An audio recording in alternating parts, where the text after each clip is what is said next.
প্রিয় শিক্ষার্থীবৃন্দ, এখন আপনারা যদি শুনতে পান তাহলে একটু জানাবেন। আমরা অত্যন্ত দুঃখিত, আমাদের ছোট্ট একটি টেকনিক্যাল ফল্টের কারণে আপনাদেরকে কিছুক্ষণ অপেক্ষা করতে হলো।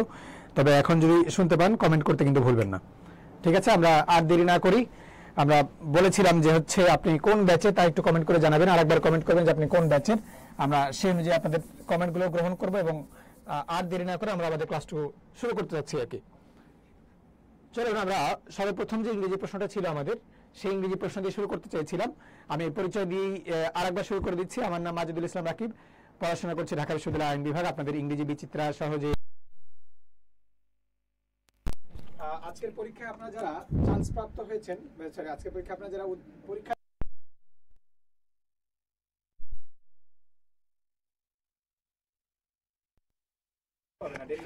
শিক্ষার্থীর মধ্যে চান্স পাবে কতজন? 5000 জনের মতো। তবে যারা চান্স পাবে না তারা একটি বাস্তবতার সম্মুখীন হলো। তারা যেই বাস্তবতার সম্মুখীন হলো সেই বাস্তবতাটাই সবচেয়ে বড়। আজকের পরীক্ষা থেকে হচ্ছে সবচেয়ে বড় যে বিষয় সেটা হচ্ছে অর্জন নয়, অভিজ্ঞতা অর্জনটা সবচেয়ে বড়। হ্যাঁ, তাই আমরা দুশ্চিন্তা না করে একটু এই প্রশ্ন দিয়ে শুরু করি। আজকের এই প্রশ্নে আমি দেখছি যে এই প্রশ্নে বলা হচ্ছে which of the following sentences is correct. বরাবর মতো যা হয় আর কি, হ্যাঁ বরাবর মতো যা হয় যে এই প্রশ্নের অ্যান্সার নিয়ে অনেক ডাউট চলে আসছে, বিভিন্ন পেজে বিভিন্ন রকম অ্যান্সার দেওয়া হচ্ছে নিয়ে আপনারা দুশ্চিন্তায় পড়ে গেছেন। তো এই ডাউটটা আমি ক্লিয়ার করে দিচ্ছি এভাবে যে আপনারা কখনো দেখেছেন যে আমি যখন বলি যে I am as strong as হি বলি, অফকোর্স হি বলি নাকি হিম বলি? হি বলি। কেন? কারণ আই দিয়ে শুরু, সাবজেক্টিভ ফর্ম দিয়ে শুরু, তুলনা করার পরেও সাবজেক্টিভ ফর্মের মতোই রাখি আমরা, রাইট? এখন কথা হচ্ছে যে এখন কি এরকম আমরা মনে করি যে I am as strong as he was কখনো চিন্তা করি? আমরা কি কখনো হি ওয়াজ চিন্তা করি? না, আমরা হি ওয়াজ চিন্তা না করে, শুধু হি চিন্তা করি অথবা হি ইজ চিন্তা করি। কেন?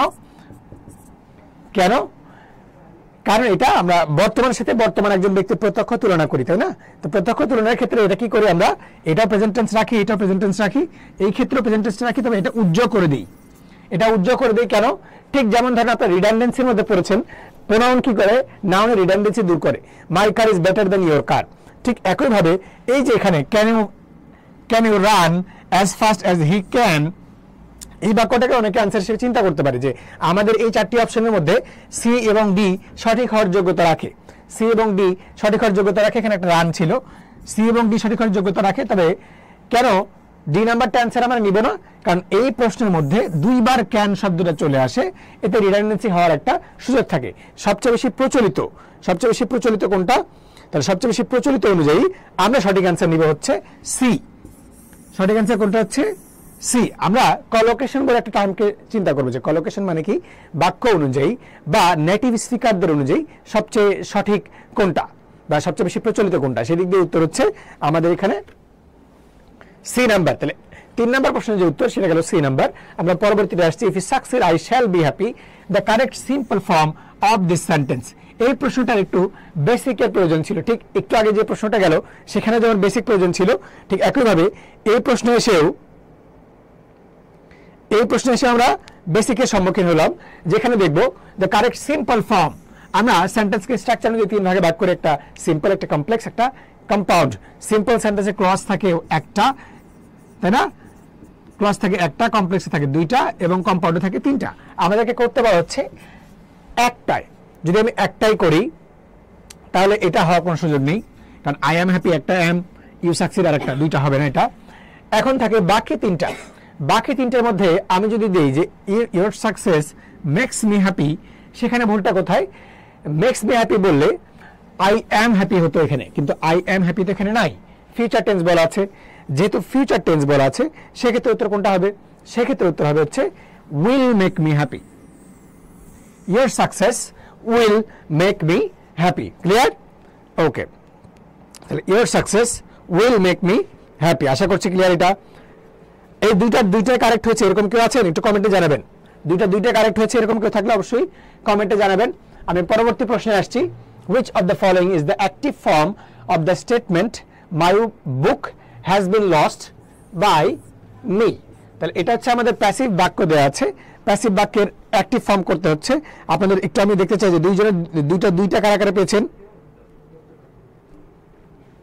ঠিক আছে, আমরা এই অংশের মধ্যে যাচ্ছি যে এই তার মধ্যে অ্যান্সার কোনটা মনে হয় আপনার?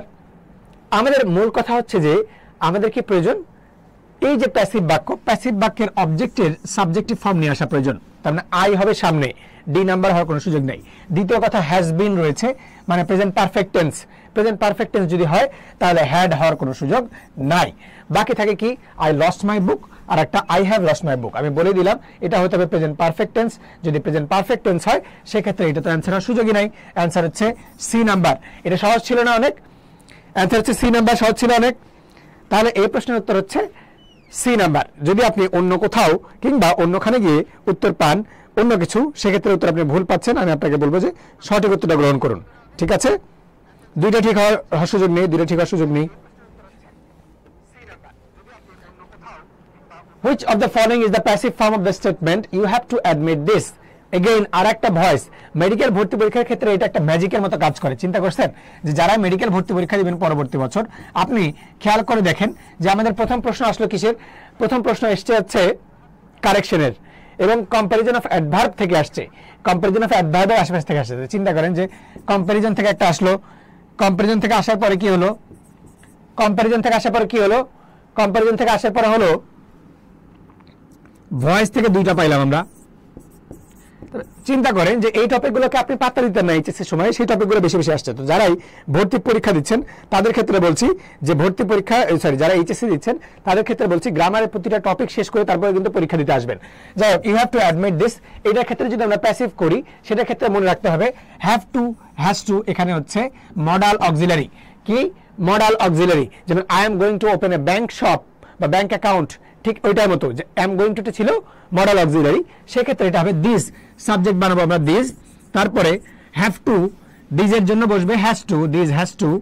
মডাল অক্সিলারি হলে ভার্ব বসে বি, তারপরে বসে V3, সেজন্য এখানে বসবে has to be admitted, this has to be admitted.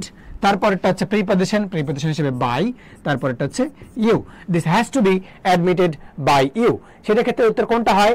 উত্তর হচ্ছে বি নাম্বার। উত্তর হয় বি নাম্বার। কোনো ডাউট আছে? তাহলে এটা সঠিক হচ্ছে কার কার? একটু দ্রুত বলেন তো দেখি। এটা কি তোমরা সিরাজগঞ্জ দিয়েছো? পারছো কি এটা? আচ্ছা, পরেরটা দেখি। এটা হচ্ছে 1971 সালে স্বাধীন বাংলা ফুটবল দলের অধিনায়ক কে ছিলেন? 1971 সালে স্বাধীন বাংলা ফুটবল দলের অধিনায়ক কে ছিলেন? এটা এটা এটা এটা কি তোমরা পারবা বলো তো? এটা তো হচ্ছে যে পারার কথা। এটা ছিল হচ্ছে জাকারিয়া পিন্টু, এ ছিল অধিনায়ক, আর সহ অধিনায়ক ছিল হচ্ছে শঙ্কর হাজরা। এটা একটু কনফিউজিং যে সহ অধিনায়ক আর অধিনায়ক। অধিনায়ক ছিল হচ্ছে জাকারিয়া পিন্টু, আর সহ অধিনায়ক যদি বলতো তাহলে হয়তো শঙ্কর হাজরা। তাহলে 88 নম্বরে আনসার হবে ডি। ঠিক আছে, আচ্ছা একজন বলছে স্বচ্ছ, স্বচ্ছ বলছে জাকারিয়া পিন্টু। আচ্ছা পরেরটা দেখি। মুক্তিযুদ্ধকালে বাংলাদেশে ফিল্ড হাসপাতাল সূচনা করেন কে? মুক্তিযুদ্ধকালে বাংলাদেশে ফিল্ড হাসপাতাল সূচনা করেন কে? এটা কে? এটা তোমরা কে কোনটা দিছো বলো তো? এটা হচ্ছে ক্যাপ্টেন আক্তার আহমেদ, নাকি ডাক্তার এম এ মবিন, নাকি সিতারা বেগম, নাকি ডাক্তার জাফরউল্লাহ চৌধুরী? এটা কি তোমরা দিয়েছো? এটা কিন্তু হবে ডাক্তার জাফরউল্লাহ চৌধুরী। কি হবে বলো তো? ডাক্তার জাফরউল্লাহ চৌধুরী। ঠিক আছে, আনসার কি এটা দিতে পারছো? দেখি কেউ কমেন্ট করে না। আচ্ছা আমরা পরেরটা যাই।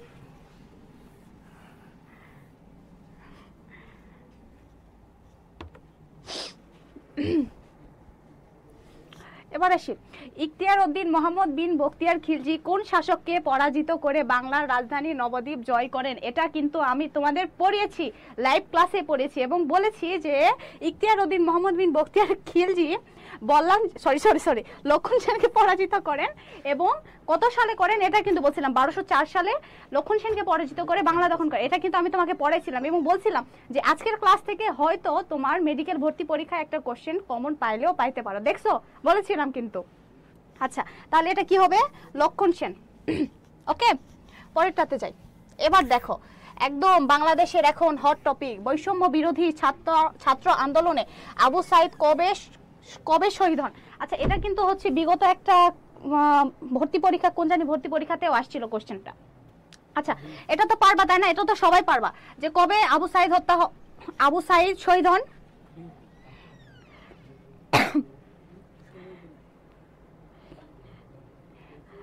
আনিকা বদমাইশি করবি না।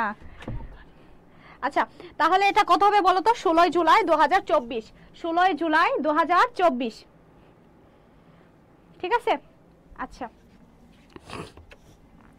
এবার হচ্ছে ইংরেজিতে আমরা প্রথমে হচ্ছে যে করেছিলাম, তখন হচ্ছে যে একটু ত্রুটির কারণে, বা তোমরা অনেকে ছিল না বা ক্লাসটা করতে পারো নাই, তো এই সময় একটু যান্ত্রিক ত্রুটির কারণে একটু সমস্যা হয়েছিল। তো এটা ছিল জিকে পোর্শন। দেখো জিকে কিন্তু মোটামুটি ইজি হয়েছে, তাই না? তাই হচ্ছে তোমাদের তো পারার কথা, যারা একটু পড়াশোনা করছো, বিগত সালে কোশ্চেনগুলো সলভ করছো, তাদের একটু মানে একটু ভালো হওয়ার কথা না? এবার কিন্তু দেখো কোশ্চেন কিন্তু মোটামুটি ইজি হয়েছে, তাই না? তাই বলছি আমি হচ্ছে যে কালকেও একজনকে বলছিলাম যে দেখো একটু পড়ো, দেখো টেনশন করো না। পড়ার কথা বলি না যদিও কালকে, হচ্ছে কোশ্চেন মোটামুটি ইজি হবে এরকম মনে হইতেছিল। যাই হোক, তা তোমরা যারা পড়ছো ইনশাল্লাহ চান্স পাবা। আর হচ্ছে যাদের এক্সাম খারাপ হয়েছে, মন খারাপ করার কিছু নেই, এখনো অনেকগুলো ভার্সিটি এক্সাম আছে, ডেন্টাল আছে, আর সেকেন্ড টাইম তো থাকছে, ঠিক আছে? তাহলে এখন তোমাদের সামনে হচ্ছে ইংরেজি প্রশ্ন সলভ করবেন ভাইয়া।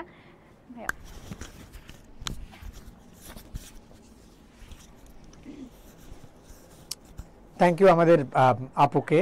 আপু প্রথম থেকে আমাদের সাথে আছেন এবং সুন্দর করে পুরো লাইভটি পরিচালনা করলেন। আমি প্রথমে একবার গিয়েছিলাম ইংরেজি সমাধান নিয়ে, এবার একটু দ্রুত যাব এবং শিক্ষার্থীদেরকে সালাম দিয়ে আবার শুরু করছি। আসসালামু আলাইকুম এবং সুন্দর একটি জুমার দিনের শুভেচ্ছা এবং জুমা মুবারক। আমরা দেরি না করে ইংরেজি অংশে চলে যাব, তবে তার আগে বলে দিই যে আমি মাজিদুল ইসলাম রাকিব, পড়াশোনা করছি ঢাকা বিশ্ববিদ্যালয়ের আইন বিভাগে। আপনারা যারা মেডিকেল পরীক্ষা দেওয়ার পরে চিন্তা করবেন যে এই 7 দিনে কীভাবে ঢাকা বিশ্ববিদ্যালয়ের B unit, DU B unit অথবা ডিইউ এ ইউনিটের ইংরেজি জিকের প্রিপারেশন নেওয়া যায়, তারা হচ্ছে আমাদের সাথে থাকতে পারেন। এমনকি যারা রাজশাহী বিশ্ববিদ্যালয় সহ বিভিন্ন বিশ্ববিদ্যালয় যেখানে ইংরেজি আছে সেখানে ইংরেজি প্রিপারেশন নেবেন, সেখানে তারা জয়কল ইংরেজি বিচিত্রা বইটি পড়তে পারেন।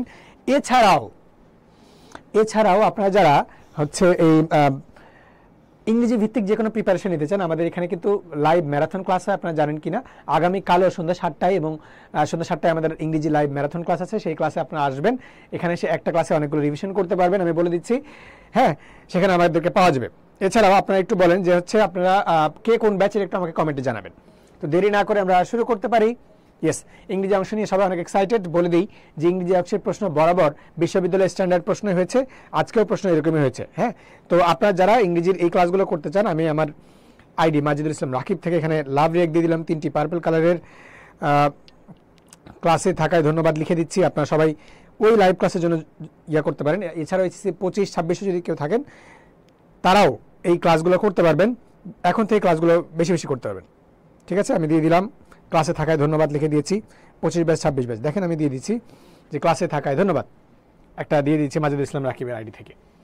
যাই হোক, আমরা চলে যাচ্ছি যে আমাদের আজকের প্রশ্নে সর্বপ্রথম যে প্রশ্ন আসে সেটা হচ্ছে which of the following sentences is correct. বিগত বছরের মতোই সবার প্রথমে কই থেকে আসছে প্রশ্ন? আসছে হচ্ছে কারেকশন থেকে। মনে রাখবেন যে কোনো বিশ্ববিদ্যালয়ে ভর্তি পরীক্ষার মধ্যে আপনি কারেকশন থেকে একটা প্রশ্ন পাবেনই। তো আগামীকালের যে ক্লাস সেখানে কারেকশন থেকে থাকবে, সেখানে অবশ্যই আপনারা ক্লাসে আসবেন। ওকে, তাহলে আমি ছিলাম which of the following sentences is correct. এই 4টির মধ্যে আপনারা ডাউটে পড়বেন এই জায়গায় যে কেউ কেউ বলবে যে can you run fast as he could. প্রথম কথা হচ্ছে যে আই অ্যাম স্ট্রঙ্গার দেন, বা আমি যদি বলি I am as tall as he, এই বাক্যের মধ্যে সে যেমন লম্বা ছিল এরকম লম্বা এখন আমি, এটাকে আমরা বলবো যে ও আগে লম্বা ছিল, ও আগে কেমন ছিল ওইরকম আমি এখন আছি, এটা বলতে পারবো না। ও এখন যেরকম লম্বা ওইরকম লম্বা আমি, সেটা বলার জন্য আমরা I am as tall as he ব্যবহার করি। এক্স্যাক্টলি, তাহলে এখানে পাস্ট আসার কোনো সুযোগই নাই, হি ওয়াজ তো আমরা বলবো না। ঠিক এই কারণে এ নাম্বার অ্যান্সার হবে, এটা 100% শিওর। এ নাম্বার অ্যান্সার হবে, এটা কি 100% শিওর, ঠিক আছে? তাহলে এ নাম্বার অ্যান্সার নাহলে কোনটা অ্যান্সার হতে পারে? এখন হতে পারে যে হি রানস হবে না, ক্যান দিয়ে শুরু হয় জিনিস, ক্যান দিয়ে শেষ হইতে পারতো।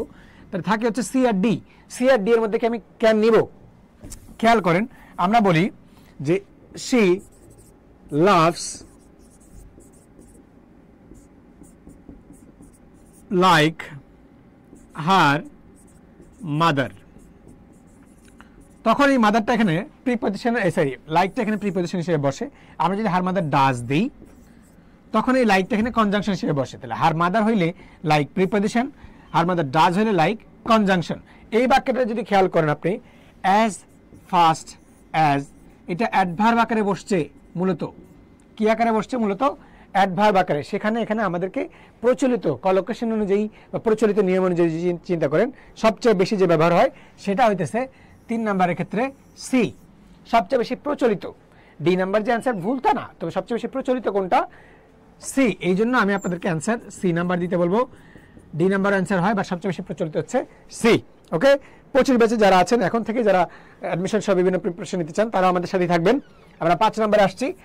If you succeed I shall be happy. এটার মধ্যে আমি দেখেছি যে আপনারা অনেকেই কমেন্ট করেছেন যে 25-এর ডি, 5-এর ডি, 5-এর ডি, 5-এর ডি এরকম বলার চেষ্টা করছেন।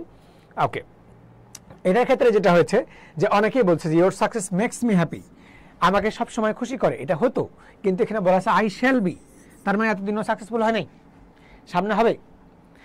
হওয়ার পরে আমি খুশি হব, না হয়ে তার খুশি হব না। ঠিক এই কারণে এই বাক্যটা ইনডিফিনিট ফিউচার থাকা, এখানে এসে ফিউচার করতে হবে। Your success will make me happy. Clear? Crystal clear একটা সেন্টেন্স, এটাকে পেঁচানোর কিছু নাই। অন্য কোথাও উত্তর দেখে ভুল ভাববেন না, এটা 100% কারেক্ট, এর মধ্যে কোনো ডাউট রাখার প্রয়োজন নাই। আমরা পরবর্তী প্রশ্নে আসি। পরবর্তী প্রশ্ন হচ্ছে প্যাসিভ ভয়েস থেকে বা অ্যাক্টিভ থেকে প্যাসিভ করতে দেওয়া হয়েছে, তাই না? ওকে, প্যাসিভ থেকে অ্যাক্টিভ করতে দেওয়া হয়েছে। আমি আবারও বলে দিই যে আপনারা মনে রাখবেন, যে এখানে এসে যে মাই বুক হ্যাজ বিন লস্ট, এখানে এসে ভয়েস পাবেন দুইটা একই পেজের মধ্যে। দেখেন ভয়েস, তার মানে ভয়েসটা ইম্পর্টেন্ট। প্রতি বছর মেডিকেল ভর্তি পরীক্ষায় যে প্যাটার্নের কোয়েশ্চেন আসে, কাছাকাছি প্যাটার্নে ইংরেজি কোয়েশ্চেন ডেন্টালও চলে আসে, তবে ডেন্টালে একটু ইজিয়ার হয়। তো এবার তো ইংরেজি এখানে আমার ইজি লাগছে। যাই হোক, এটার ক্ষেত্রে আর আহামরি কিছু নাই। মি এর সাবজেক্টিভ ফর্ম আই সামনে আছে কোথায় কোথায়, এটা দেখছি আছে হ্যাজ বিন মানে কি প্রেজেন্ট পারফেক্ট টেন্স হবে। প্রেজেন্ট পারফেক্ট টেন্স হলে হ্যাড লস্ট হওয়ার সুযোগ নেই, শুধু লস্ট হওয়ার সুযোগ নেই। অ্যান্সার হচ্ছে আই হ্যাভ লস্ট মাই। কোনো ডাউট নাই। আমরা পরবর্তীটা আসি। আমরা যদি পরবর্তীটা দেখি, এখানে কি আছে? Which of the following is the passive form of the statement? You have to admit this. দিসটা হচ্ছে আমাদের অবজেক্ট। আমি দিসের কি নিব? সাবজেক্টিভ ফর্ম নিব। দিসের সাবজেক্টিভ ফর্ম এটা বাদ। এখানে আছে হ্যাভ টু। হ্যাভ টু হচ্ছে মডেল অক্সিলারি ভার্ব এবং present modal auxiliary verb. Have to, has to, had did, এটা হচ্ছে। তাহলে দিসের ক্ষেত্রে কি বসবে? হ্যাভ বসবে না, দিসের ক্ষেত্রে বসবে has. This has to stop বলি আমরা, তাই না? যে এই যে গাজা নিয়ে প্রশ্ন আছে, দিস হ্যাজ টু স্টপ, সেক্ষেত্রে এটার অ্যান্সার কি বলেন দেখি? 13 নম্বরের 13 নম্বর অ্যান্সার এটাও হবে না, এটাও হবে না। প্রেজেন্ট ফরম্যাটকে ঠিক রাখতে হলে আমাদেরকে নিতে হবে দিস হ্যাজ টু। এরপরে মডেল অক্সিলারি ভার্বের পরে কি বসাই? আমরা বি বসাই। দুইটা ক্ষেত্রে আমরা বি বসাই, একটা হচ্ছে মডেলের ক্ষেত্রে আর একটা বসা হচ্ছে ইম্পারেটিভ বাক্যের ক্ষেত্রে, রাইট? তো এই দুইটা ক্ষেত্রে আমরা বি বসাবো, তারপরে যা অ্যান্সার হবে তাই। কোনো ডাউট? আশা করছি কোনো ডাউট নাই। পরবর্তীতে আসি। The word anybody is an example of dash, distributive, reciprocal, relative, indefinite. Anybody মানে অনির্দিষ্ট করে কোনো ব্যক্তির কথা বলা হচ্ছে, আমরা জানি না কার কথা বলা হচ্ছে, সেক্ষেত্রে উত্তর কোনটা আসে? সেক্ষেত্রে এখানে উত্তর আসে হচ্ছে ইনডিফিনিট বা অনির্দিষ্ট প্রোনাউন, তাই না? এটা কোনটা? অনির্দিষ্টবাচক, অনির্দিষ্টতাবাচক। ওকে, ঠিক আছে। পরবর্তীতে দেখি দ্য চেয়ারপারসন ড্যাশ। এটা হচ্ছে আপনাদের অনেকের উত্তর নিয়ে ডাউট থাকতে পারে, এদিক ওদিক উত্তর দেখে চিন্তা করতে পারেন। আটটা হওয়ার কোনো সুযোগ নেই, প্রোনাউন্স হওয়ার কোনো সুযোগ নেই, বাকি আছে এইটা এবং এইটাই, দুইটার মধ্যে ডাউট আছে। যখন কোনো কিছু বানিয়ে চাপা মারা হয়, আমরা ইসলাম শিক্ষা পরীক্ষার মধ্যে ছোটবেলায় পারলে হচ্ছে বানায় মানে আরবি লিখে আসতাম। আমি জানি যে আমার আরবি কারেক্ট হবে না বা যে যাবো সব কিছু ঠিকঠাক থাকবে না, তারপরে লিখে আসতাম। তো ওইরকম এই মেড এ গুড স্পিচ মানে একটা কিছু বানায় ফেলা, চাপাবাজি করা, ওইটা তো বলিনি আমরা। চেয়ারপারসন বক্তব্য দিয়েছেন, তার বক্তব্যটা হবে গেভ এ গুড স্পিচ। এটা কলোকেশন মেনটেন করে হয়। এটা যদি আপনি সামঞ্জস্য চান বা অ্যান্সার একদম এটাই যে কারেক্টের নিশ্চয়তা চান, সেক্ষেত্রে আপনি সার্চ করতে পারেন হচ্ছে কেমব্রিজে। হ্যাঁ, আপনার কেমব্রিজ ডিকশনারি দেখবেন, সেখানে পেয়ে যাবেন। এছাড়াও অন্যান্য বইও পেয়ে যাবেন যে গিভ স্পিচ মানে কি বক্তব্য দেওয়া, রাইট? পরবর্তীতে যাই। ওকে, এগেইন এই ক্ষেত্রে একটু অ্যাডভান্স ইংরেজি জানার প্রয়োজন আছে। আমাদের যে প্রিপোজিশন এবং লিঙ্কার্স, কনজাংশন, কানেক্টরস এগুলো আমরা পড়ি, সেগুলো পড়তে গিয়ে যেন আমরা ভুলে না যাই, এবং মনে রাখবেন যে কানেক্টর কিন্তু এসএসসিতেও আছে, এইচএসসিতেও খুব সম্ভবত আছে। তো কানেক্টর যারা এইচএসসিতে পড়বেন তারাও এগুলোর ছোট ছোট ডিটেলসগুলো পড়তে হবে। হ্যাঁ, আমি আমার আইডি থেকে কমেন্ট করে দিচ্ছি যে 25 ব্যাচের জন্য ক্লাস থাকছে, আপনারা এখান থেকে ফলো করতে পারেন আমাদের। আমরা আগামীকালও কিন্তু অ্যাডমিশনের জন্য যে লাইভ ক্লাস সেটা কিন্তু আগামীকাল এই পেজেই সন্ধ্যা 7টায় পেয়ে যাবেন, ম্যারাথন আকারে ইংরেজিরই। He got prize dash hard work, পরিশ্রমের ফলে সেটা পেয়েছে, পরিশ্রমের ফলে, পরিশ্রম শারীরিক পরিশ্রম করে দিয়ে যায় নাই। ব্যাপারটা হচ্ছে এরকম যে আই ইট রাইস, এটা প্যাসিভ কি, rice is eaten by me, তাই না? Rice is eaten by me বলি কেন? কারণ আমি পরিশ্রমটা করতে পারি।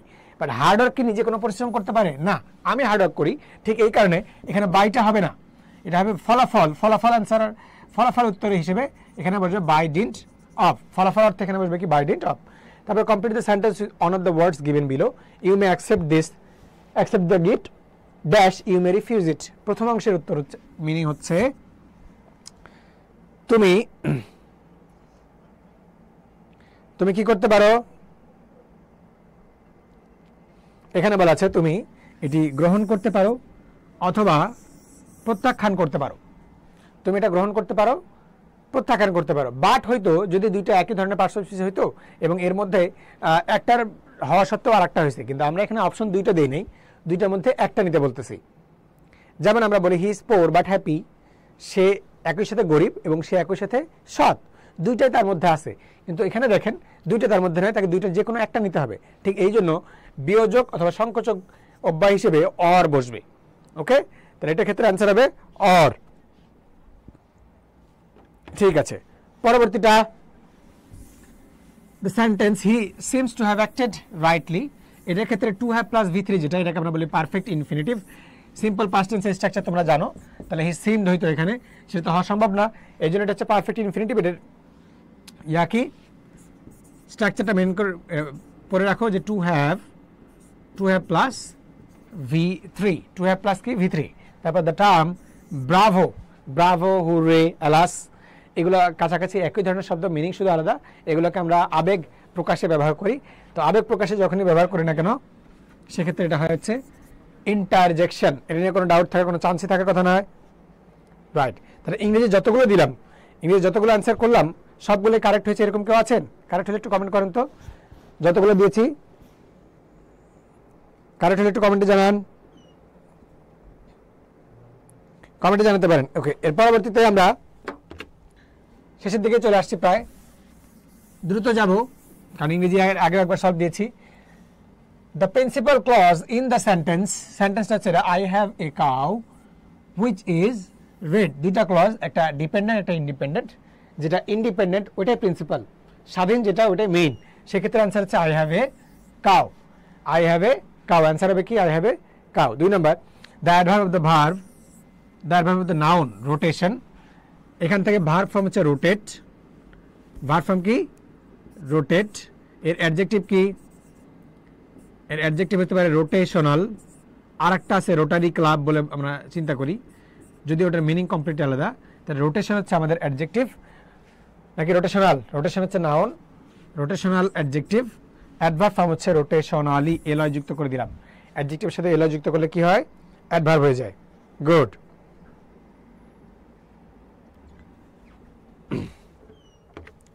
পরবর্তী, আমাদের আর মাত্র 4টি প্রশ্ন বাকি আছে।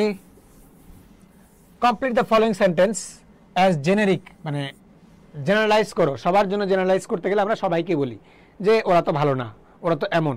ঠিক সেই জন্য ড্যাশ বেঙ্গলিজ আর ইন্টেলিজেন্ট, এখানে বসবে আর্টিকেল দা।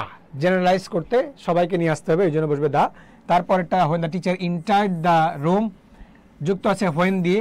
অতীতে সংঘটিত দুইটি কাজ, আমি একবারে বলে দিই, অতীতে সংঘটিত দুইটি কাজের মধ্যে যে কাজটি পূর্বে শুরু হয় হোয়েন দ্বারা যুক্ত হলে সেটি হয় পাস্ট কন্টিনিউয়াস, যেটি একটু পরে শুরু হয় সেটা হচ্ছে পাস্ট ইনডিফিনিট। যেমন আমি আগে থেকেই পড়তেছিলাম বা সে আগে থেকেই পড়তেছিল, সে পড়া শুরু করছে ধরেন 20 মিনিট আগে, বা টিচার ঢুকছে 5 মিনিট পরে, তাহলে he was already studying, the teacher entered the room later. ঠিক এই জন্য মাঝখানে বসছে কি হোয়েন, যে he was studying when teacher entered the room. Okay, তারপরে সর্বশেষ মনে হয় এটা, হ্যাঁ এটা সর্বশেষ, the word artisan means. Artist আসছে কই থেকে? আর্ট থেকে। আর্টিজান কই থেকে আসছে? যারা আর্টটাকে বিভিন্ন ক্রাফটে রূপান্তরিত করে বিভিন্ন জিনিস দিয়ে, সেখান থেকে আসছে আর্টিজান। আর্টিজান মানে কর্মকার। সেক্ষেত্রে এটার অ্যান্সার হবে হচ্ছে এ ক্রাফটস পার্সন। তো এই গেল আমাদের ইংরেজি অংশের সমাধান। এরপরে পদার্থবিজ্ঞান নিয়ে স্যার আসবেন। তো বলে দিই যে ইংরেজি অংশের প্রশ্ন অবশ্যই সহজ হয়েছে, তবে পরীক্ষার হলে যারা বসে তাদের জন্য সহজ না। আপনাদেরকে বলবো যে আপনারা অবশ্যই মনে রাখবেন যে ডেন্টালের ক্ষেত্রে প্রশ্ন এরকম হতে পারে। 7 দিন আপনি ঢাকা বিশ্ববিদ্যালয়ের প্রস্তুতি নিতে পারবেন। আমাদের ইংরেজি ক্লাস রেগুলার চলছে, যারা এইচএসসি দিচ্ছেন সামনে তাদের জন্য বলছি আগামীকাল সন্ধ্যা 7টায় এই পেজে ক্লাসে আসবেন। সন্ধ্যা 7টায় ইংরেজি ক্লাস নিয়ে ইনশাআল্লাহ দেখা হবে। অ্যাডমিশন যারা দিচ্ছেন তাদের জন্য তো অবশ্যই থাকতে হবে। তো আগামীকালের ক্লাসে অবশ্যই দেখা হবে ইনশাআল্লাহ। সবাইকে ধন্যবাদ জানাচ্ছি। পদার্থবিজ্ঞান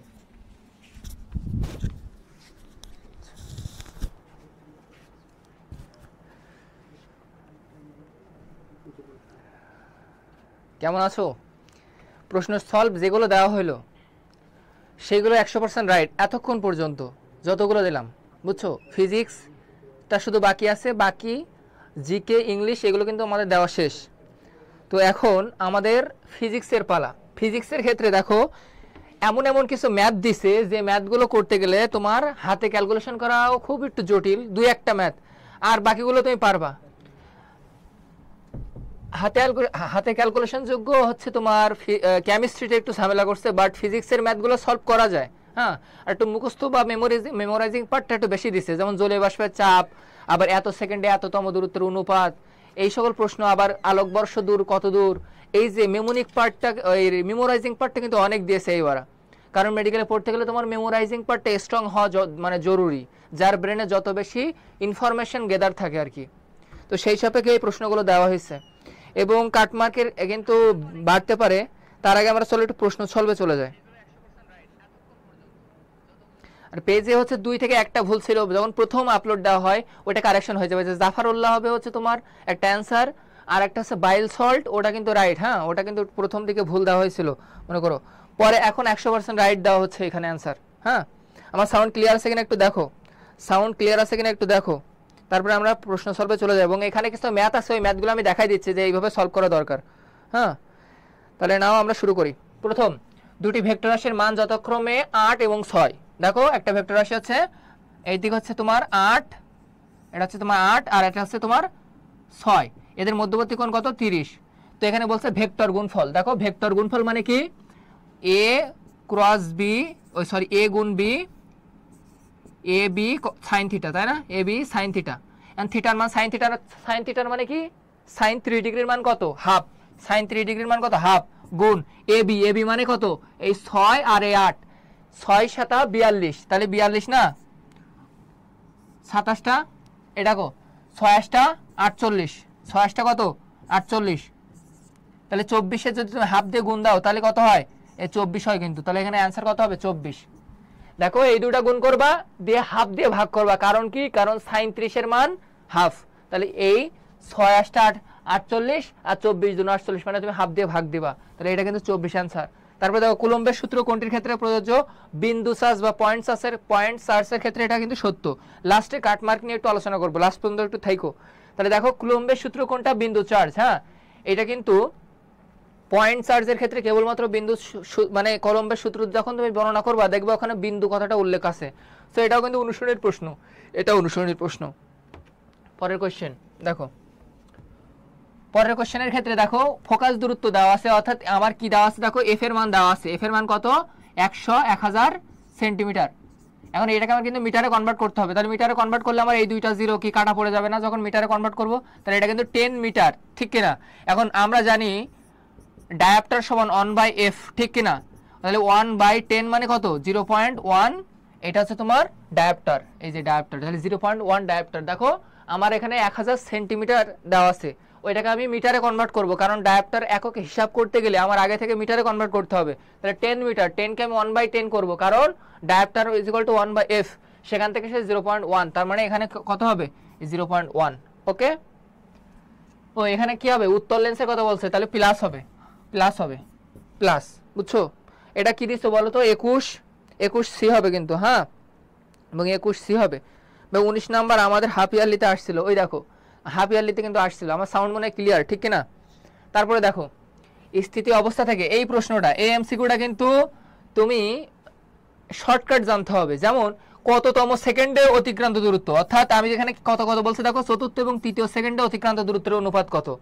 দেখো চতুর্থ এবং তৃতীয়, অর্থাৎ কততম, অর্থাৎ ফোর্থ সেকেন্ডের একটা সূত্র আছে, অর্থাৎ তম সেকেন্ডে কত দূরত্ব, ওই দূরত্বের সূত্র তোমায় জানতে হবে। সেই দূরত্ব কত দেখো এখানে হচ্ছে, ধরো S4 মানে 4তম সেকেন্ডে অতিক্রান্ত দূরত্ব হচ্ছে হাফ এ ইন্টু 2t মাইনাস 1, এটা হচ্ছে তোমার কত 4তম। আর S3 মানে 3তম সেকেন্ডে হাফ এ 2t মাইনাস 1, এই যে এই দুইটা ভাগ দিয়ে দাও, এই যে মাঝখানেটা দাগ দিয়ে দাও। এইবার তুমি এখানে ত্বরণের মান বসাও। কি বলছে দেখো, আনুভূমিক ত্বরণ চতুর্থ এবং তৃতীয় সেকেন্ডে তার অতিক্রান্ত দূরত্বের কত হবে। এখন স্থিতি অবস্থা থেকে কোনো বস্তু সুষম ত্বরণ বলতে বোঝাইছে এরও ত্বরণ যা এরও ত্বরণ তাই, তাহলে কাটা চলে গেল, ঠিক কিনা, হাফ কাটা চলে গেল। এবার 2t মাইনাস 1 এই দুইটা নিয়ে এখন খেলা হবে। দেখো চতুর্থ না, তাহলে আমি ওইখানে 2 গুণিত 4 মাইনাস 1, এটা ডিভাইডেড, আমি কিন্তু ওইটা কিন্তু সব কেটে দিছি। দেখো 4তম, এই সূত্রটা কিন্তু এখানকার মেন, হাফ ইন্টু এ ব্র্যাকেট তারপর 2t মাইনাস 1, এই সূত্রটা যারা পারবা এততম সেকেন্ডে গেছে তারাই কিন্তু এই ম্যাথটা পারবা, বুঝছো। তার মানে দেখো এটা আমি উপরে নিলাম আর নিচে হবে কি 2 ইন্টু 3 মাইনাস 1, এটা কিন্তু এখানকার কাটাকাটি করলে দেখবা এই দুটো কত হয়, 4 2 8 মাইনাস 1 মানে 7, তাহলে উপরে হবে কত 7, নিচে 3 2 6 মাইনাস 1 মানে 5, তাহলে 7/5 হবে এখানে অ্যান্সার। এটা কিন্তু একটু ক্রিটিক্যাল ছিল, যারা সূত্রের প্রতি ভালোবাসা ছিল এবং যারা ইঞ্জিনিয়ারিং প্রিপারেশন নিচ্ছিল তারা কিন্তু এই ম্যাথটা আয়ত্তের ভিতরে থাকতে পারে। হ্যাঁ, এটা কিন্তু এইভাবে করতে হবে, এই যে সূত্র জানতে হবে যে এততম সেকেন্ডে এত, ওই যে হাফ ইন্টু এ 2t মাইনাস 1, হ্যাঁ, এই সূত্র না পারলে কিন্তু হবে না, বুঝছো। তাহলে আশা করি এটা বুঝতে পেরেছো, 7/5 হবে। তাহলে আমরা পরের কোশ্চেনে যাই। ব্যাখ্যা সহ প্রতিটা প্রশ্নই দেবো, মানে ম্যাথ সহ আর কি। তোমরা সবাই লাস্ট পর্যন্ত ক্লাসটা দেখো এবং লাস্টে কাটমার্ক নিয়ে আলোচনা করা হবে। ফোকাস দূরত্ব এটা আমরা করলাম, এটা গেল 0 ডিগ্রি সেন্টিগ্রেড তাপমাত্রায় জলীয়বাষ্পের এত, এটা কিন্তু মুখস্থ বিদ্যার একটা ছক আছে দেখবা ইসাক স্যারের বইতে, ওই ছকে বিভিন্ন মান আছে, ওই মানগুলো তোমার মনে রাখতে হবে। দেখো একটা নির্দিষ্ট সেন্টিগ্রেডে অর্থাৎ 0 ডিগ্রিতে 4.5, তাহলে 40-এ কত বাষ্পচাপ হবে, এটা হবে তোমার মুখস্থ, বুঝছো। ওই 4 থেকে মুখস্থ করবা 55, এটা একটু হার্ড যদি অনুশীলনী থেকে না আসে থাকে আর কি। 40 এন্ট্রপি কোথায় সব থেকে বেশি হয়, যে অণুগুলো যত বেশি ছোটাছুটি করবে বা যার বিশৃঙ্খলা যত বেশি তার এন্ট্রপি তত বেশি। এন্ট্রপি মানে কি, বিশৃঙ্খলতার হার, ঠিক কিনা, বিশৃঙ্খলার হার, কিন্তু এন্ট্রপি মানে কি বিশৃঙ্খলার হার।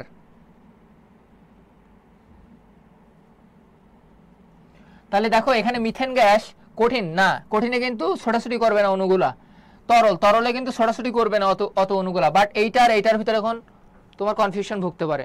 অক্সিজেনের ওজন কত 32, ঠিক তাই না, বাট মিথনের ওজন কত দেখো, কার্বন 12 প্লাস 4টা হাইড্রোজেন যুক্ত থাকে, তাহলে 12 আর 4 তোমার কত হয় 16, এই 16 ভর, তাহলে যার ভর কম সে বেশি মানে ছোটাছুটি করবে না, বিশৃঙ্খলতার হার বাড়বে না, তাই এটা মিথেন আনসার হবে, এখানে মিথেন আনসার হবে, একদম রাইট আনসার। হ্যাঁ, তারপর দেখো এইখানে যে স্থিতিশীল অবস্থা থেকে যাত্রা শুরু করে 5 সেকেন্ডে এত মিটার দূরত্ব অতিক্রম করলে বস্তুটির ত্বরণ কত হবে।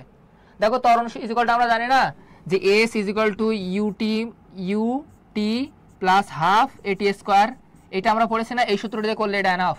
দেখো বলছে যে স্থির অবস্থা থেকে, ঠিক কিনা, তাহলে এই মানটা কিন্তু আমার এখানে 0 হবে, কারণ ইউর ভ্যালু যখন 0 বসাবো তখন এর মান কিন্তু 0 এসে যায়, তাহলে হাফ AT আসলো, তাহলে এখানে 2S equal to AT square, এরকম হলো না। তাহলে আমার চাচ্ছে কি দেখো যে বস্তুটির ত্বরণ কত, অর্থাৎ আমার এইখানে টি স্কোয়ার দিয়ে কিন্তু নিচে ভাগ হয়ে যাবে, এই যে টি স্কোয়ার পাশে ছিল এ কিন্তু নিচে এসে টি স্কোয়ার ভাগ হয়ে যাবে, আর এখানে কিন্তু এ পড়ে থাকবে। তাহলে এখানে দেখো টু এস মানে কত, এই যে আমার দূরত্ব কত দেওয়া আছে 187.5, তো এটাকে 2 দিয়ে গুণ করলে কত হবে 375 হবে, ডিভাইডেড টি স্কোয়ার মানে কত দেখো এখানে 5 সেকেন্ড মানে 25 দিয়ে ভাগ করতে হবে, এই যে 25 দিয়ে ভাগ করলে দেখবে এখানে তোমার একটা উত্তর চলে আসবে 5 মিটার পার সেকেন্ড চলে আসবে, বুঝছো। 5 25 305 25, আচ্ছা এটা কত হবে ভাগ দিলে দেখবে কত আসে, আমি একটু ভাগ দিই, 375 ডিভাইডেড তোমার 25 কত আসে 15 আসে, 15, তাহলে এখানে 15 হবে অ্যান্সার, এই যে 15 দেখছো 15 হবে। একটি বস্তু এত মিটার পার সেকেন্ড বেগে খাড়া উপরের দিকে নিক্ষেপ করা হলো, কত সময় শূন্য থাকবে বলতে বোঝায় যে উপরে উঠলো আবার নিচে নামলো, তাহলে এখানে কিন্তু 2 বার, অর্থাৎ টি কিন্তু 2t, এখানে কিন্তু 2tর খেলা, বুঝছো, মানে উঠলো একটা টাইম, যদি 0.5 সেকেন্ড লাগে উঠতে, তাহলে নামতে কিন্তু 0.5 সেকেন্ড লাগবে, এইটা কিন্তু হিসাব করা লাগবে। ওকে, তাহলে দেখো এখানে V is equal to U plus A T, এই সূত্র দিয়ে করবা। তো এখানে দেখো তুমি মারছো কোন বেগে, এই বেগে, তাহলে এখানে 4.9 কিন্তু ইউ এর মান হবে প্লাস এটি, আর ভির মান কিন্তু 0 হবে, কারণ এখানে কিন্তু লাস্ট বেগ কিন্তু 0, তার মানে আমরা ভির ভ্যালু কত বসালাম, 0 বসাইলাম। ওকে, ভির ভ্যালু কত বসাইলাম বলো, 0। এখন এই এর ভ্যালু মানে কিন্তু জির ভ্যালু, এ মানে কিন্তু ত্বরণ, জি মানেও ত্বরণ। তাহলে দেখো আমি যদি এই টির ভ্যালু বের করতে চাই, তাহলে 4.9 ডিভাইডেড 9.8 এরকম না, 4 এখানে 9, এখন এইটার এটা কাটাকাটি করলে দেখবো 0.5 অ্যান্সার হবে। তার মানে এখান থেকে উঠতে আমার 0.5 সেকেন্ড লাগবে, আর নামতে আমার 5 সেকেন্ড লাগবে, 0.5 সেকেন্ড, 0.5 যোগ 0.5 মিলে হবে 1 সেকেন্ড, তাহলে এখানে কত অ্যান্সার হবে, 1 সেকেন্ড। ওকে, আমি কিন্তু প্রত্যেকটার ব্যাখ্যা সহকারে অ্যান্সার করছি, বুঝছো, একদম ক্যালকুলেশন সহ। নিচের কোনটি অসংরক্ষণশীল বল, যে বলগুলা ঘর্ষণ বল সেইগুলাই তো আমরা পড়ছিলাম না। তাহলে সান্দ্র বল এক প্রকার ঘর্ষণ বল বা তোমার অসংরক্ষণশীল বল হিসেবে কাজে লাগে। এই বলগুলোকে আমরা কোনো জায়গায় কনভার্ট করতে পারি না, অন্য জায়গায় স্থানান্তর করতে পারি না। এটা হচ্ছে তোমার তাপের যান্ত্রিক সক্ষমতার একক কি, joule per calorie, joule per calorie, কই জুল পার ক্যালোরি। এখানে কিন্তু একটা ডট চিহ্ন আছে, ভালো করে খেয়াল রেখো, এখানে কিন্তু বাই চিহ্ন আছে, তাহলে এখানে বি হবে অ্যান্সার। হ্যাঁ, পরের কোশ্চেন, একটি গোলকের এই রকম অঙ্ক কিন্তু প্রথম অধ্যায়ে আছে তোমাদের পরিমাপ, এইটা তোমাদের অনুশীলনের প্রশ্ন, ম্যাক্সিমাম অনুশীলনের প্রশ্ন আসছে। দেখছো আমি যখন এই অংশটা পাই না, তখন আমি 0.1 ওপরে এই লাস্টে যে অংশটুকু থাকে, এই অংশটুকুকে আমি 3 দিয়ে গুণ করব। কেন? কারণ আয়তন বললে 3 ডাইমেনশনকে বোঝায়, আয়তন বলতে কিন্তু 3 ডাইমেনশনকে বোঝায়। যদি কোনো ক্ষেত্রফল বলতো তাহলে আমি 2 দিয়ে গুণ করতাম, আর যদি আয়তন বোঝায় তাহলে কিন্তু তার দৈর্ঘ্য প্রস্থ উচ্চতা সবকটাই আছে, 3টাই আছে, তাই আমি এটাকে 3 দিয়ে গুণ করব। এই যে 3 দিয়ে গুণ করলে আমার দেখো এখানে 3 হয়ে যাবে, ওই যে 3%। বাট এখানে যদি আয়তন না বলে যদি বলতো ক্ষেত্রফলের, তখন আমি 2 দিয়ে গুণ করতাম, তখন 2% হইতো অ্যান্সার। তাহলে এটা আমি শর্টকাটে এভাবে ছেলেবেলাদের মুখস্থ করাই দিতাম আর কি। হ্যাঁ, তাহলে এখানে কত হবে, 3% অ্যান্সার হবে। 59 মান 0, 9 এমন ভেক্টরকে তার মান দিয়ে ভাগ করলে কি পাওয়া যায়, একক ভেক্টর। এটাও তোমার অনুশীলনের প্রশ্ন। তোমরা অনুশীলনের গুরুত্ব বোঝো না এখনো। অনুশীলনে আমি বারবার বলতাম, যারা খারাপ, যারা পারো না, তারা অনুশীলনী পড়ো, বুঝছো। দেখবা আজকে ওদের চান্স পাওয়ার হারও বেড়ে গেছে, সবাই এখন কম্পিটিশন। যারা ওই জিকে আর ইংলিশে একটু ভালো করবে তারাই ভালো কিছু করবে, বুঝছো, সবারই কমন পড়ছে সেম, কিছু করার নেই। এই শর্টকাট নিয়ম কিন্তু ওইটাই যেটা আমি শিখাইলাম, ওইটাই শর্টকাটে ভাবে তোমার নিতে হবে। দুটি শব্দের কম্পাঙ্কের অনুপাত 5:6 হলে তরঙ্গ দৈর্ঘ্যের অনুপাত কত?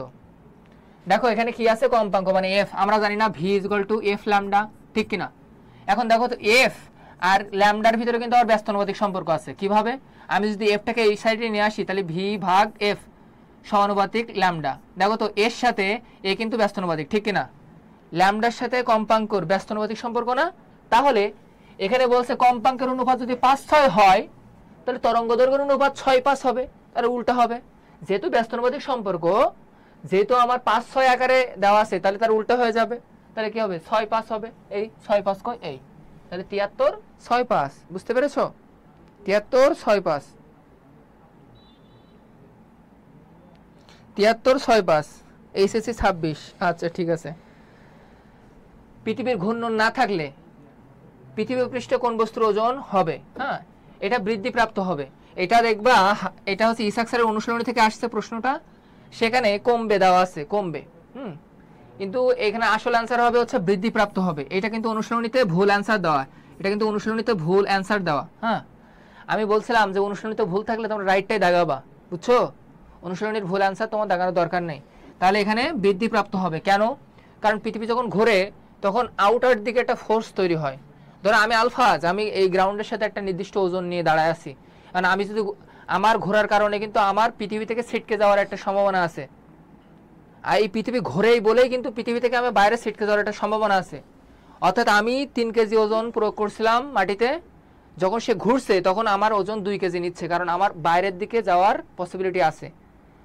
কিন্তু যদি পৃথিবী না ঘুরতো তখন কিন্তু আমি রাইট 3 কেজি কিন্তু পৃথিবীতে ওজন প্রয়োগ করতাম।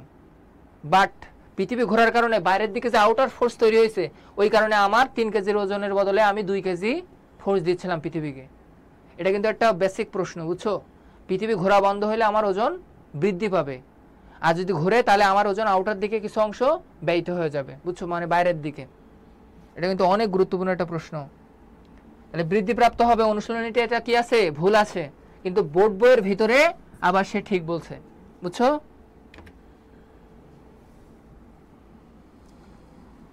সরল দোলকের সাম্যাবস্থায় কোনটি সর্বোচ্চ হয়? এই সরল দোলক আছে না এরকম, সর্বোচ্চ বেগ এই জায়গায় হয় না, এখানে গতিশক্তি বেশি, আর এখানে কি বেগ 0 হয়ে যায় না? তাহলে এখানে বলছে সরল দোলকের সর্বোচ্চ সাম্যাবস্থায় সর্বোচ্চ কি থাকে, মানে সাম্যাবস্থা কিন্তু এই জায়গায়, তাহলে এই জায়গায় বেগ বেশি থাকবে না সর্বোচ্চ। গ্যালভানোমিটারের তড়িৎ বর্তনীতে শান্ট ব্যবহারের উদ্দেশ্য কি? বিদ্যুৎ প্রবাহ কমানো। শান্ট ব্যবহার করা হয় যাতে বিদ্যুৎ প্রবাহ দিয়ে কোনো এসি গুলো নষ্ট না হয়, টিভি গুলো নষ্ট না হয়, বেশি পরিমাণ কারেন্ট যেন না প্রবাহিত হয়। তোমরা অনেকে দেবা না বুঝে, ভাই কোশ্চেন গুলো সলভ লাগো, কোনো জায়গায় ভুল নাই। এতক্ষণ পর্যন্ত যতগুলো দিলাম প্রশ্ন সলভ, আশা করি একটা ভুল নাই, কারণ এগুলো একদম কনফার্ম। হ্যাঁ, কনফার্ম জান্নাতি বলে না, ওই রকম। ভূচম্বকত্বের মৌলিক উপাদান কয়টি? 3টা, বুঝছো? এই যে বিচ্যুতি, হ্যাঁ, এগুলা 3টা আছে দেখবা। তাহলে 3টা কই? এই যে 3টা। এটা কিন্তু অনুশীলনের প্রশ্ন বা মুখস্থ বিদ্যায় তুমি এটা পড়তে পারো। আমাদের মনে হয় ক্লাস শেষ। হ্যাঁ, আমাদের physics, chemistry, biology, GK, English সব শেষ। এখন আমাদের কি করতে হবে? কাটমার কত হবে ভাই পরীক্ষা? এখন বলো কার কয়টা হলো এতক্ষণ পর্যন্ত মিলাইলে, কার কয়টা হলো একটু কমেন্ট করো তো দেখি, যে ভাই আমার এতটি কমন হয়েছে আপনাদের সলভের অনুসারে। কার কয়টা হলো একটু কমেন্ট করো, একটু শুনি। এবং আমাদের কাটমার্ক নিয়ে একটু আলোচনা করবো, এবং পরবর্তী ডেন্টাল নিয়ে 2-1 কথা বলবো। যারা পরীক্ষা খারাপ করেছো এইটা লাফালাফি করার দরকার নেই, কিন্তু অনেকে কিন্তু সমান মার্ক পাবে। হ্যাঁ, 75 অনেকের। এটা বলো তো কার কয়টা হলো? নতুন কমেন্ট আসছে, এবার আসবে। আচ্ছা, তোমাদের কার কয়টা হলো একটু বলো তো আমাদের সলভ অনুসারে। আশা করি যে 100টা সলভ দিছি 100টার ভিতরে একটা ভুল নাই। আচ্ছা দেখো, তোমরা তো একদম এক্স্যাক্টলি তোমরা যে কয়টা দাগাইছো, কয়টা হয়েছে একদম ক্যালকুলেশন করে যে এরকম হবে তা না, কিন্তু আমার কিন্তু মেডিকেল পরীক্ষা দিয়ে এসে আমি যত ক্যালকুলেশন করছিলাম আমি একদম ততই পাইছি, ঠিক আছে? তো তোমরা আশেপাশে 1-2 মার্ক প্লাস মাইনাস ধরে রাখবা, ঠিক আছে? বাট আলফাজ, তোমার কি মনে হয় এবার কাট মার্ক কত আসতে পারে? প্রশ্ন আমি যতটুকু দেখলাম, আমি আগে কেমিস্ট্রি, বায়োলজি আর হচ্ছে ফিজিক্স দেখছিলাম, পরে আমি জিকে আর ইংলিশটা দেখি নাই। পরে জিকে ইংলিশ দেখার পরে মনে হলো যে সর্বোচ্চ মার্ক উঠতে পারে 95 প্লাস। না, তুই আগে কাট মার্ক বল। কাট মার্ক আগে হাইস কেন বলস? কাট মার্ক যদি এখন বেশি বলি তাহলে আমার মন খারাপ করবে অনেকে, আবার যদি কম বলে আবার অনেক খুশি হয়ে যেতে পারে। তো এটা নিয়ে ভয় পাওয়ার দরকার নেই। আমার মনে হয় কাট মার্ক 75, 72, না না, 75-এর মতো হবে। হ্যাঁ, আমার হচ্ছে এই কোশ্চেন নিয়ে আমার কিছু একটু অবজেকশন ছিল, ঠিক আছে? অবজেকশনটা বলি তোর। ধর দেখ, যারা মেডিকেলের জন্য এত কষ্ট করতেছে, ঠিক আছে না, দেখ সারা বছর যে পরিমাণে যে লেভেলে পোলাপান কষ্ট করে বা পড়াশোনা করে, সেই স্ট্যান্ডার্ড কোশ্চেন কিন্তু আমার মনে হয় না হয়েছে, ঠিক আছে?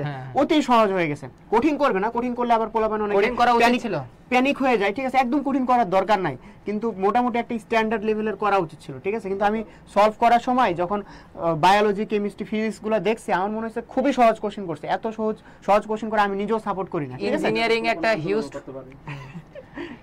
একটা হিউজ পোলাপান মেডিকেলের ভিতরে চান্স পেয়ে যাবে, এই ক্ষেত্রে একটা বড় ইমপ্যাক্ট ফেলতে পারে তোমাদেরকে। তবে আমার কাছে এক্সপেকটেশন ছিল যে বায়োলজি প্রশ্নটা একটু উদ্ভট করা উচিত ছিল। উদ্ভট না, একটু কঠিন করা মানে উদ্ভট। তো যাই হোক, এক্ষেত্রে আমার মনে হয় বায়োলজি প্রশ্নটা হার্ড করা উচিত ছিল। আমার মনে হয় কি, যে যদি বেশি কঠিন করতো তাহলে যারা মনে কর খারাপ পরীক্ষা দিছে ওরা তখন আন্দোলন করতো যে কেন কোশ্চেন কঠিন করছে, তাই না? এই জন্য মনে হয়, এই জন্য হচ্ছে ইউসুফ সরকারের এটা একটা চাল, ঠিক আছে? পোলাপাইনকে শান্ত রাখা, এই জন্য মনে হয় কোশ্চেনটা সহজ করছে। আচ্ছা, তোমাদের কি মতামত বলো তো, যে প্রশ্ন সহজ করে কি মানে ভালো হয়েছে নাকি খারাপ হয়েছে?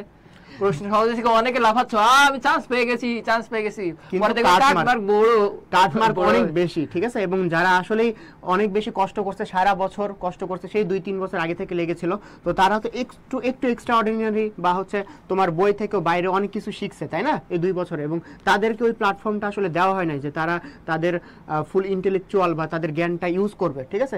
সরাসরি বইয়ের অনুশীলনী থেকে কোশ্চেনটা তুলে দিছে, বা হচ্ছে সরাসরি তোমার একটা বইয়ের লাইন থেকে তুলে দিছো, ঠিক আছে? একটু যদি ক্রিটিক্যাল করতো, একটু স্ট্যান্ডার্ড করতো, তাহলে আমার মনে হয় ভালো হইতো।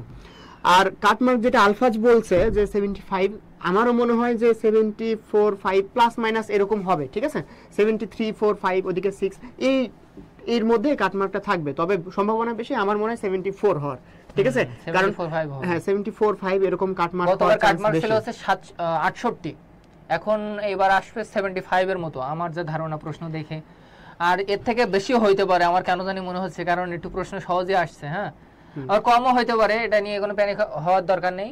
আবার অনেক কি হয়, অনেক কঠিন প্রশ্ন আসলে অনেক ভালো স্টুডেন্টরা প্যানিক অ্যাটাক করে প্রশ্নটা অ্যান্সারই করতে পারে না ভালো করে। তো যাই হোক, মোটামুটি ভালোই হয়েছে, মানে অনুসরণী থেকে দিছে, অনুসরণীর প্রতি অবহেলা করা যাবে না। তোমার বউকে যেমন তুমি ভালোবাসবা ওইরকম অনুসরণীকেও ভালোবাসো, হ্যাঁ বুঝছো।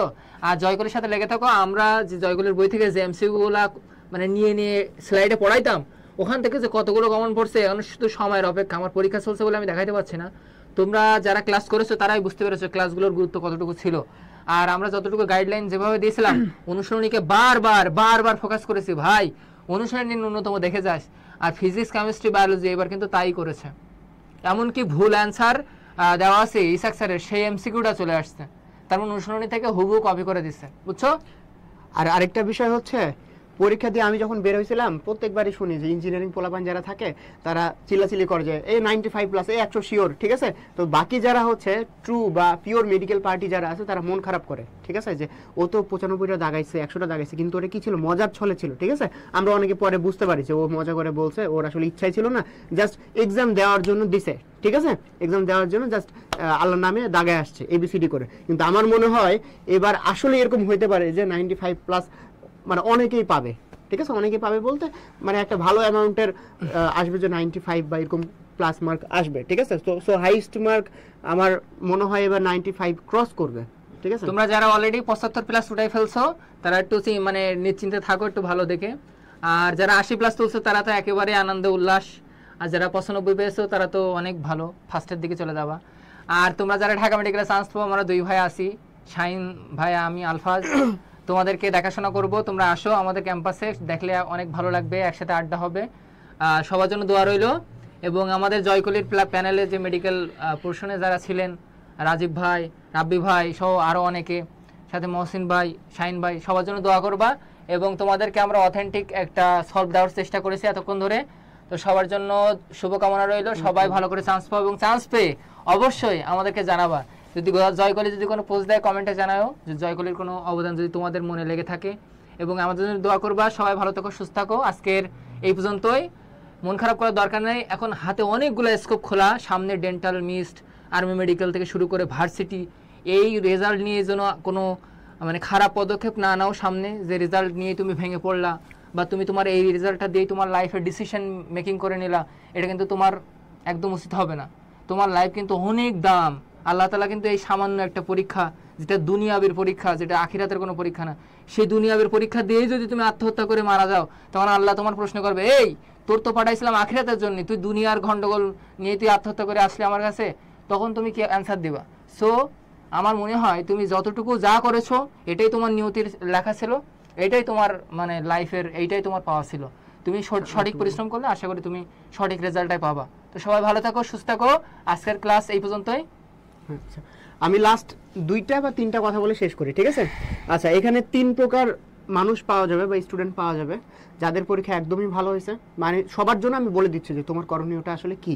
যাদের পরীক্ষা একদম ভালো হয়েছে, তুমি শিওর করে ফেলছো যে মেডিকেলে তোমার চান্স হবেই, 90 প্লাস মার্কস তুলে ফেলছো, ঠিক আছে, 85, 80 প্লাস মার্কস তুলে ফেলছো, তারা কি থাকো, তারা একটু ধৈর্য ধরো, শান্ত থাকো, ঠিক আছে, রেজাল্ট দেওয়া পর্যন্ত ওয়েট করো।